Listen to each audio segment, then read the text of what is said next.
Jai Mahamaya ki jai, Bole Baba ki jai. In our last discourse, we heard about Nara and Narayan getting into a difficult situation. We'll go ahead and read chapter 7 now. Veda Vyasa said, O King Janamejaya, the Dharma's sons of excellent powers, hearing thus the words of these damsels, thought within himself thus, what shall I do under the above circumstances? If I indulge now in sexual pleasures, I will be an object of laughter amongst the Munis. This present trouble has, no doubt, arisen from my ahamkara, my egoism. This ankara is the first and foremost in ruining one's dharma. The wise sages have declared that ankara as the root of the tree of this world. I did not observe the vow of silence on seeing these damsels come here.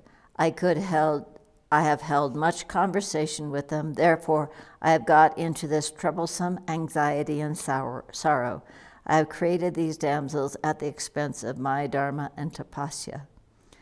The beautiful and lovely damsels sent by Indra are now full of lust and are bent on ruining my tapasya. Now, if through ankara I had not created the damsels, I would not have fallen into this difficulty. Now I am caught firmly in the meshes of my own creation like a spider. What am I to do next?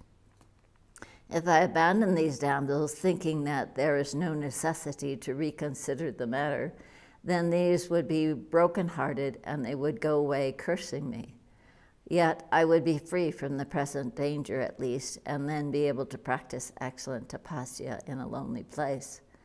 Therefore now I will get angry and tell these damsels to go away from me.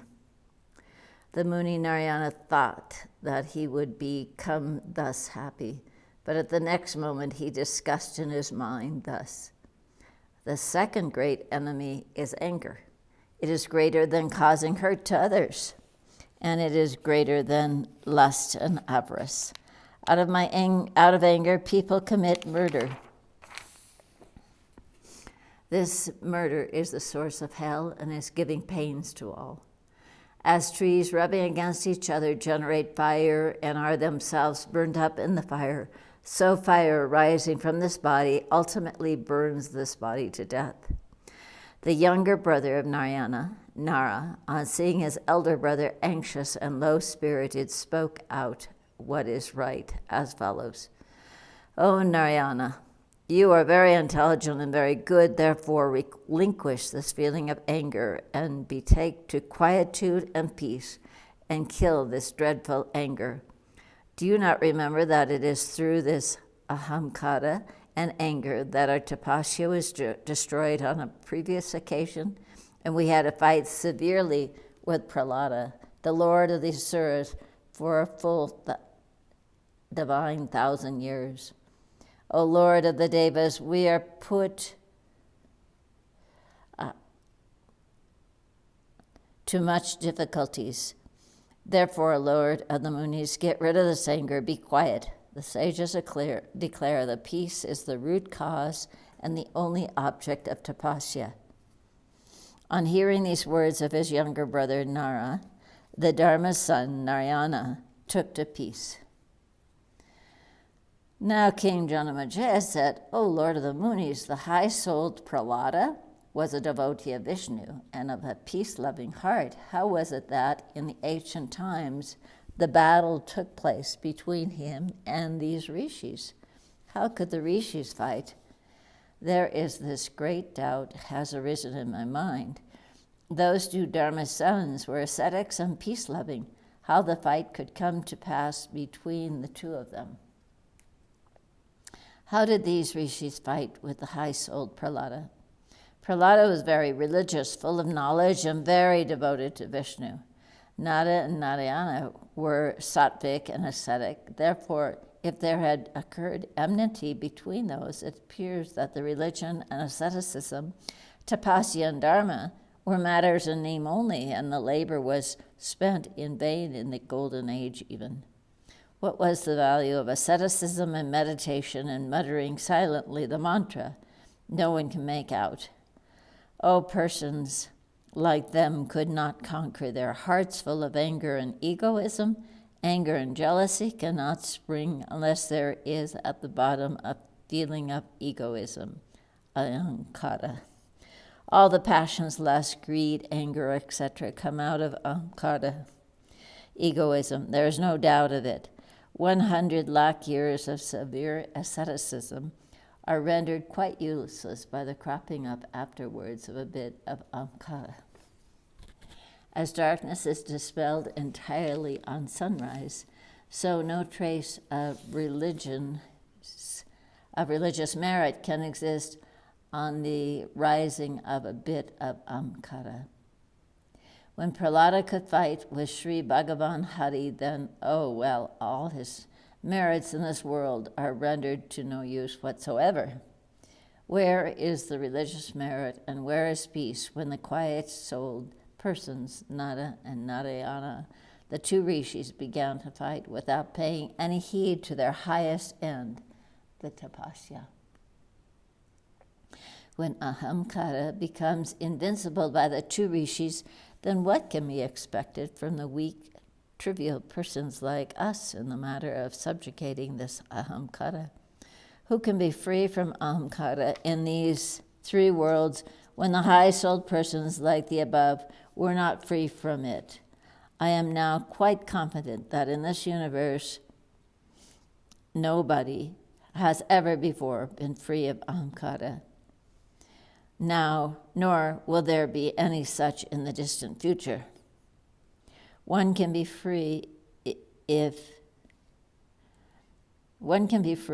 bound by an iron or a wooden chain, but when one is pierced by ankara, one can never become free from it.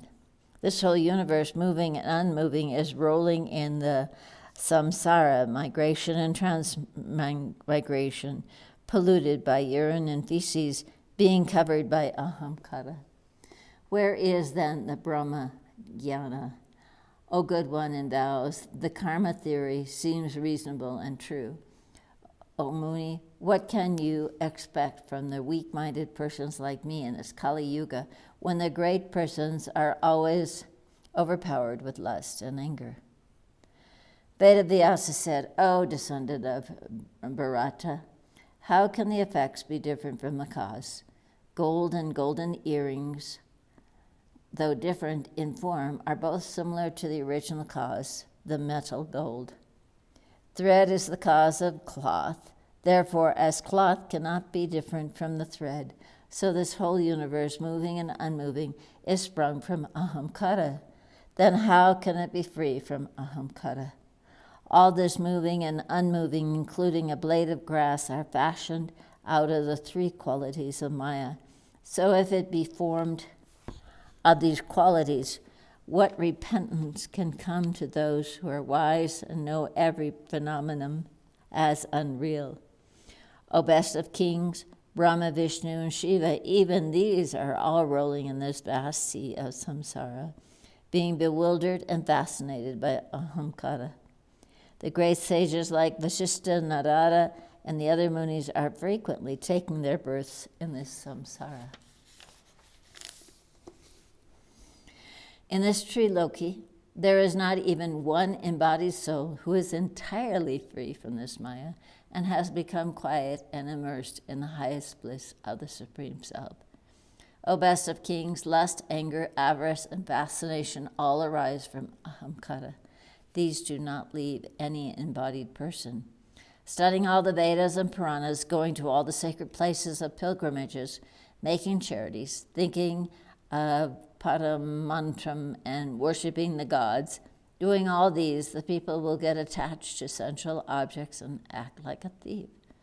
O son of Kuru, in the three yugas, the Satya, Treta, and Dwapara, the Dharma has been pierced and wounded very much. What to say of the Dharma in this Kali Yuga? You will find quarrels, avarice, anger raging always in this Kali Yuga. Therefore, there is no wonder that you will not find anyone thinking and doing what is worth thinking and doing what is worth doing. free from envy, anger, and jealousy. Such persons are rare nowadays in this Kali Yuga.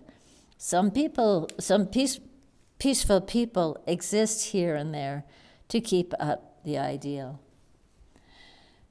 Janamajaya said, "O Muni, they are blessed and holy who are free from the fascination of Maya, self-controlled, who have conquered their passions and who follow good conduct.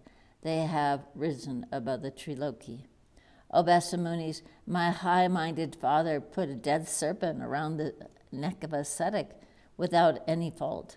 I am very sorry to think of this act. Therefore, O Muni, kindly suggest any means by which I can now redress that act. I do not know what will be the result of this act, committed out of the bewildering intellect. Fools in search of honey see only honey before them, but not the falls, whence they might tumble down and die. So the stupid men do disgraceful acts and do not get afraid of the tortures of hell. Kindly describe in detail how the fight occurred between Prahlada and Narayana in ancient times. How was it that Prahlada went out of Patala, the nether regions, and went to the great holy place, the hermitage of Bhadarikasama, in the Saravata country, the great place for pilgrimage? O Muni, what was it that led the best of the Munis, the two ascetics, to fight with Prahlada? The enmity springs where there is wealth, wife, or land. The two Maharishis were desireless, had nothing of these.